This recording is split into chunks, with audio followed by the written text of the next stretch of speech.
Over the last decade, HSSMI has supported SMEs across the electrification value chain globe. We have lived the startup life alongside our customers and experienced the ups and downs of that journey. Growing any startup can be tough. However, industries like the battery sector are particularly vulnerable, with high material costs, long facility installation timelines, and OEM customers with stringent part approval processes. This can all lead to long periods of low revenue.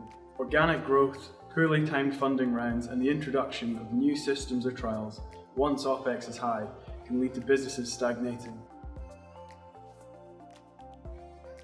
We have often been brought on to deliver technical work and identified fundamental challenges with communication, business cases, and processes.